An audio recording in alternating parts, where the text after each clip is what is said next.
তুমি হাসি মুখে দিলারে ব্যথা,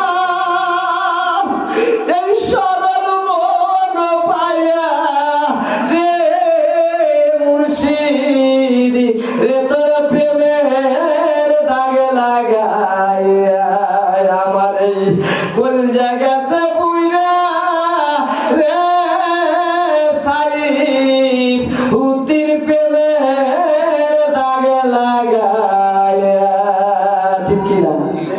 আজ যে মুর্শিদ হারাইছে, যে মুর্শিদের কলিজার সাথে যার অ্যাডজাস্ট ছিল, মুর্শিদের মোহাব্বত যার মধ্যে ছিল, ওই মুর্শিদের কথা যদি মনে হয়ে যায়, ওই ব্যক্তির হৃদয়ের মধ্যে কান্নায় চচির হয়ে যায়। তাই যেজন আমার ওই রকম যারা নবীকে ভালোবাসে, রাত্র নিশি যখন হয়ে যায়, দয়াল নবীকে ডাকে দেয়। মুর্শিদের প্রেমে যারা পাগল হয়ে যায়, তারা মুর্শিদের জন্য নির্জনে বসে তারা ডাক দেয়। যাই না দেখে নদী আল্লাহদের কাছে এই বস্তুটা আছে, এই জন্যই তারা বলি আল্লাহ আল্লাহর বন্ধু। ওই বন্ধুরা আল্লাহর বন্ধু, আল্লাহর সঙ্গে কথা বলে। ঠিক কিনা?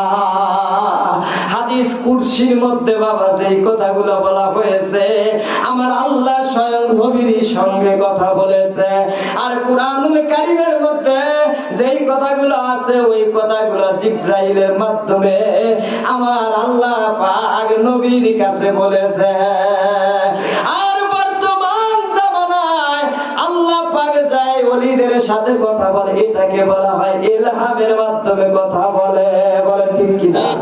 আমরা বুঝি না, ভুল বুঝা নানান মানুষ নানান মন্তব্য করে থাকি। বাবা খবরদার খবরদার, আমরা কেউ এরকম মন্তব্য করব না।